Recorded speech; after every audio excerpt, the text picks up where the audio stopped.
ഈ പത്മജ വേണുഗോപാൽ കോൺഗ്രസ് വിട്ട് ബി.ജെ.പിയിൽ വന്നത് വലിയ രാഷ്ട്രീയ കോലാഹലമായിരുന്നു. പക്ഷേ അവർക്ക് കാര്യമായ പദവികളൊന്നും കിട്ടിയിരുന്നില്ല. അപ്പോൾ അതും വലിയ ചർച്ചയായിരുന്നു. കോൺഗ്രസ് വിട്ടിട്ട് പോയിട്ട് വലിയ നേട്ടങ്ങളൊന്നും ഉണ്ടാക്കിയില്ല. പക്ഷേ ഇപ്പോൾ പത്മജയെ ചുറ്റിപ്പറ്റി പുതിയ വാർത്തകൾ വരുന്നു. അവർക്ക് ബി.ജെ.പി അർഹമായ ഒരു പരിഗണന കൊടുക്കുന്നു, വലിയൊരു ഉന്നത പദവി അവരെ കാത്തിരിക്കുന്നു എന്നുള്ളത്. എന്താണ് ബിനു, എൻ്റെ വിശദാംശം എന്താണ്? തീർച്ചയായും അമിത്ഷാ പത്മജയെ ഡൽഹിയിലേക്ക് വിളിപ്പിച്ചിരിക്കുകയാണ്. ഡൽഹി ഗവർണർ സ്ഥാനം കൊടുക്കുമെന്നാണ് നമുക്കിപ്പോൾ അറിയാൻ കഴിയുന്നത്.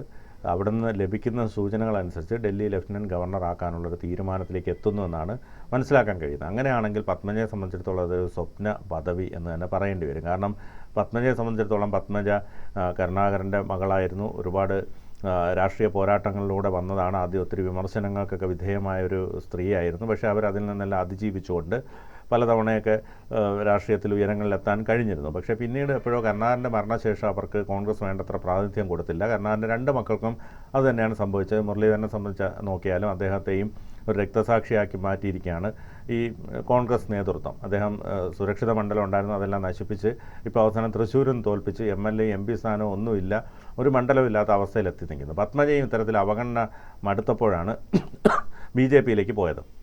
അപ്പോൾ BJPയെ സംബന്ധിച്ചിടത്തോളം കോൺഗ്രസിൽ നിന്ന് കിട്ടാവുന്ന നല്ല രാഷ്ട്രീയ നേതാക്കളെയൊക്കെ തന്നെ BJP എടുത്താൽ അവർ കൃത്യമായി ഒരു പൊസിഷൻ കൊടുക്കും, അല്ലെങ്കിൽ ഒരു സ്ഥാനം കൊടുക്കുമെന്നുള്ളത് യാഥാർത്ഥ്യമാണ്. പത്മജയെ സംബന്ധിച്ചിടത്തോളം പത്മജയ്ക്ക് രാഷ്ട്രീയ പരിജ്ഞാനമുണ്ട്, അതോടൊപ്പം തന്നെ ജനങ്ങൾക്കിടയിൽ ഇറങ്ങിയുള്ള പൾസ് അറിയാം. അതുകൊണ്ട് തന്നെ പത്മജയെ ഇപ്പോൾ ഉദ്ദേശിച്ചിരിക്കുന്നത് ഒരു ഗവർണർ സ്ഥാനം നൽകാനാണ്. പത്മജയ്ക്ക് സംബന്ധിച്ചിടത്തോളം വലിയൊരു സ്വപ്നതുല്യമായ നേട്ടമെന്ന് തന്നെ പറയേണ്ടി വരും. മുരളീധരൻ വളരെ അസൂയയോടുകൂടിയായിരിക്കും തൻ്റെ സഹോദരിയുടെ ഉയരത്തെ അല്ലെങ്കിൽ ഈ ഉയർച്ചയെ നോക്കിക്കാണുന്നത്. കാരണം അത്തരത്തിലുള്ള ഒരു വലിയ ഉയർച്ചയിലേക്ക് എത്തിച്ചേർന്നിരിക്കുന്നു എന്നുള്ളതാണ് യാഥാർത്ഥ്യം. ഏതായാലും പത്മജയെ സംബന്ധിച്ചിടത്തോളം പത്മജ ആദ്യമായി ഇത്തരത്തിൽ BJPയിൽ പോയപ്പോൾ ഒരുപാട് ട്രോളുകൾക്ക് വിധേയമായി ഒരുപാട് വിമർശനങ്ങൾ നേരിടേണ്ടി വന്നു. കോൺഗ്രസ് നേതാക്കൾക്ക് ഇടയിൽ നിന്ന് പോലും വലിയ വിമർശനങ്ങൾ നേരിടേണ്ടി വന്നു. ഏതായാലും ഇതിൽ അവർക്ക് ഇപ്പോൾ അഭിമാനിക്കാം. കാരണം കുറച്ച് ടെൻഷനൊക്കെ ഉണ്ടായെങ്കിലും പിന്നീട് അവർക്ക് നല്ലൊരു പൊസിഷനിലേക്ക് എത്താൻ കഴിഞ്ഞു എന്നുള്ളതാണ് അവരെ സംബന്ധിച്ചിടത്തോളം ഏറ്റവും സന്തോഷിപ്പിക്കുന്ന ഒരു കാര്യം.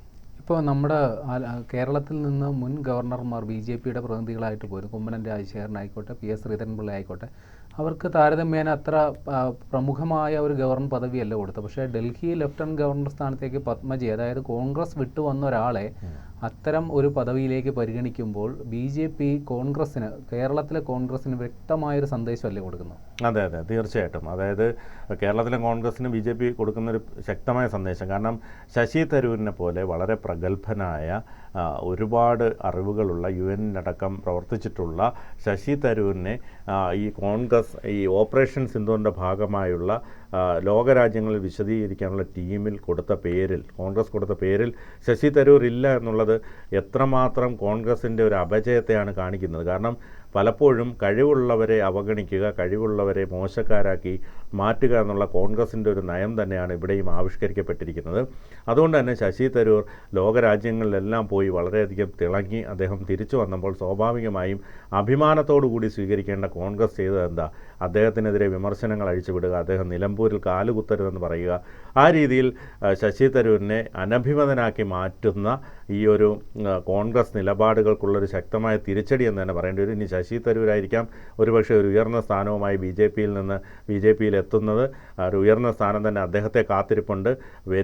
വരും നാളുകളിൽ കൂടുതൽ കോൺഗ്രസ് നേതാക്കൾ BJPയിലേക്ക് എത്തും. കാരണം ഈ പറഞ്ഞതുപോലെ സോണിയാഗാന്ധിയുടെയും രാഹുൽ ഗാന്ധിയുടെയും അടുക്കളയിൽ തീരുമാനിക്കുന്ന കാര്യങ്ങൾ KC വേണുഗോപാൽ കേരളത്തിൽ നടപ്പാക്കുന്നു. അതോടൊപ്പം തന്നെ മല്ലികാർജ്ജുൻ ഖാർഗെ എന്നൊരു റബ്ബർ സ്റ്റാമ്പുണ്ട്, അദ്ദേഹത്തിനെ തന്നെ അറിയില്ല. അദ്ദേഹം രാവിലെ പോയി സോണിയാഗാന്ധിയുടെ കാലിൽ വീണ ശേഷം ഇന്ന് ഞാൻ എന്ത് പറയണം മാഡം എന്ന് ചോദിക്കുമ്പോൾ സോണിയാഗാന്ധി പറയുന്ന കാര്യങ്ങൾ മാത്രമാണ് അദ്ദേഹം വാ തുറന്ന് മൊഴിയുന്നത്. അതേ രീതിയിൽ ഇവിടെ കേരളത്തിൽ ഒരുവിധം സുധാകരനൊക്കെ നല്ലൊരു രീതിയിൽ KPCC പ്രസിഡൻ്റായി അദ്ദേഹം ഒരു ഉയർന്നു വരുന്ന ഒരു സന്ദർഭത്തിൽ അദ്ദേഹത്തെ മാറ്റിക്കൊണ്ട് ഒരു കഴമ്പുമില്ലാത്ത സണ്ണി ജോസഫിനെ പോലെയുള്ള ആളുകളെ കൊണ്ടുവന്ന് KPCC പ്രസിഡൻ്റാക്കുന്നു. ഒരു അഭിപ്രായം പറയാനോ അല്ലെങ്കിൽ കേരളത്തിൽ ഒരാൾക്ക് ഈ ആളിനെ കണ്ടിട്ട് തിരിച്ചറിയാനോ കഴിയാത്ത വിധത്തിൽ മുരളീധരൻ പറഞ്ഞതുപോലെ അത്യാവശ്യം ഫോട്ടോ കണ്ടാലെങ്കിലും ആൾ തിരിച്ചറിയുന്ന ഒരു നേതാവിനെ കൊണ്ടുവന്ന് ഈ രംഗത്ത് കൊണ്ടുവരണമായിരുന്നു എന്ന് പറഞ്ഞതുപോലെ അദ്ദേഹം ഇപ്പോൾ KPCC പ്രസിഡന്റ് സ്ഥാനത്ത് ഇരുന്നിട്ട് ഒരഭിപ്രായവും ഒന്നും നമുക്ക് കാണാൻ കഴിയുന്നില്ല. അത്തരത്തിൽ കോൺഗ്രസ് അപജയപ്പെട്ടു എന്ന് തന്നെ പറയേണ്ടി വരും. അതേസമയം BJPയെ സംബന്ധിച്ചിടത്തോളം BJP കിട്ടുന്ന ചാൻസ് പരമാവധി പ്രയോജനപ്പെടുത്തുന്നുണ്ട്. CPM പോലും ഇങ്ങനെ ചെയ്യാറില്ല. CPMൽ മറ്റൊരു കാര്യം എന്ന് പറഞ്ഞാൽ ഈ പറഞ്ഞതുപോലെ ഈ തോമസ് മാഷിനെയൊക്കെ എടുത്ത് വലിയ പോസ്റ്റൊക്കെ കൊടുത്തപ്പോൾ അണികൾക്കിടയിൽ എതിർപ്പുണ്ടായിരുന്നു. അതോടൊപ്പം തന്നെ മറ്റ് ഇപ്പോൾ പ്രശാന്ത് ദേവസ്വം ബോർഡ് പ്രസിഡന്റ് അദ്ദേഹത്തെയൊക്കെ ഉയർന്ന സ്ഥാനങ്ങൾ കൊടുക്കുമ്പോൾ അണികളുടെ ഇടയിലും അല്ലെങ്കിൽ സാധാരണക്കാരുടെ ഇടയിലും സാധാ പാർട്ടി പ്രവർത്തകരുടെ ഇടയിലും ഒക്കെ അതൃപ്തി പുകഞ്ഞിരുന്നു. പക്ഷേ ബി ജെ പിയെ സംബന്ധിച്ചിടത്തോളം ബി ജെ പി അണികളാണെങ്കിൽ പോലും ഇങ്ങനെ വരുന്നവരെ ഇരുകൈയും നീട്ടി സ്വീകരിക്കുകയാണ്. അവർ വലിയ അതൃപ്തിയൊന്നും പറയുന്നില്ല. പക്ഷേ അതൊക്കെ കണ്ട് പഠിക്കേണ്ടത് തന്നെയാണ്. കാരണം ഇത്രയധികം രാഷ്ട്രീയ പരിജ്ഞാനമുള്ള ഈ നേതാക്കളെയൊക്കെ കൊണ്ടുവരുമ്പോൾ സ്വാഭാവികമായിട്ട് അവർക്ക് അർഹമായ പരിഗണന കൊടുക്കുന്നു. എ പി അബ്ദുള്ള കുട്ടി കണ്ടില്ലേ, ആദ്യം CPM-ൻ്റെ അത്ഭുതക്കുട്ടിയായിരുന്നു. പിന്നീട് അദ്ദേഹം കോൺഗ്രസിലും മികച്ച വിജയങ്ങൾ കരസ്ഥമാക്കി. അതിനുശേഷം അദ്ദേഹം BJP-യിൽ വന്നു. ഇപ്പോൾ അദ്ദേഹത്തിന് വലിയ സ്ഥാനമാനങ്ങൾ കൊടുക്കുകയാണ്.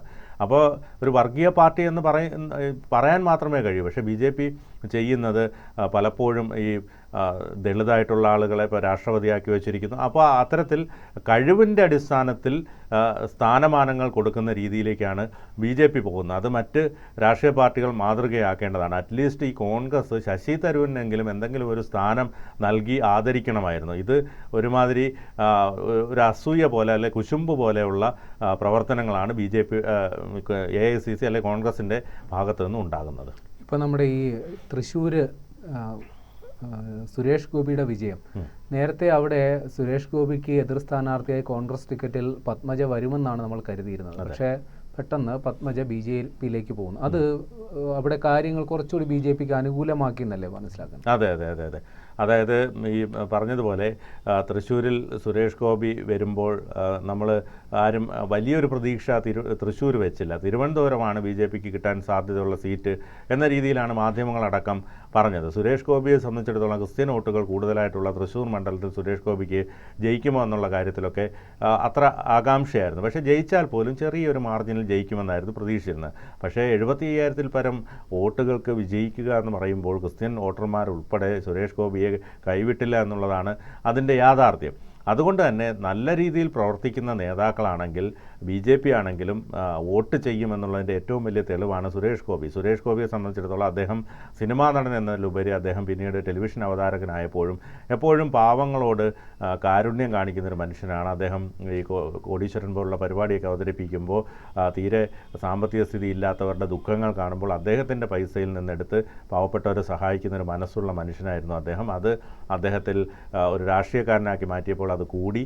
അപ്പോൾ അത് ജനങ്ങൾക്ക് പ്രയോജനകരമായി മാറുന്നു. അല്ലാതെ ഈ പറഞ്ഞതുപോലെ വെറുതെ അഴിമതിയും ഉണ്ടാക്കി മറ്റുള്ളവർക്ക് ഗുണവും ചെയ്യാതെ എപ്പോഴും ധനപ്രതിസന്ധിയും അതും ഇതും പറഞ്ഞ് പാവപ്പെട്ടവരെ ദ്രോഹിക്കുന്ന നേതാക്കളെക്കാൾ എത്രയോ നല്ലതാണ് ഇത്തരത്തിലുള്ള നേതാക്കൾ നമ്മുടെ ജനപ്രതിനിധിയായി വരുമ്പോൾ അല്ലെങ്കിൽ മന്ത്രിയായി വരുമ്പോൾ നമുക്ക് അത് ഉപകാരപ്പെടും. കാരണം നമ്മൾ പലപ്പോഴും ഞാൻ ഈ ജനൻ TV-യിലൊക്കെ ജോലി ചെയ്യുന്ന സമയത്ത് സുരേഷ് ഗോപിയുടെ നമ്പർ ചോദിച്ചുകൊണ്ട് ഒരുപാട് പേര് വിളിക്കുമായിരുന്നു. അപ്പോൾ അവരൊക്കെ പിന്നീട് ഞങ്ങൾക്ക് വിളിച്ച് സംസാരിച്ചു, ഞങ്ങൾക്ക് കിട്ടി എന്നൊക്കെ പറഞ്ഞ് താങ്ക്സ് പറയാറുണ്ട്. കാരണം ഒരു വലിയ നേതാവാണെങ്കിൽ പോലും അദ്ദേഹം ഫോൺ പോലും എടുക്കും. ഇപ്പോൾ നമുക്കറിയാലോ, നമുക്ക് ഈ CPM-ൽ ഏതെങ്കിലും ഒരു നേതാവിനെ ഒന്ന് ഫോൺ ചെയ്ത് കിട്ടാൻ ഒന്ന് ശ്രമിച്ചു നോക്ക്, ഒരിക്കലും നടക്കില്ല. അപ്പോൾ അത്തരത്തിൽ നല്ല വ്യക്തികളാണെങ്കിൽ അവരെ രാഷ്ട്രീയത്തിലേക്ക് ഉയർന്ന പദവികൾ നൽകി കൊടുത്താൽ അത് ജനങ്ങൾക്ക് ഉപകാരപ്പെടും.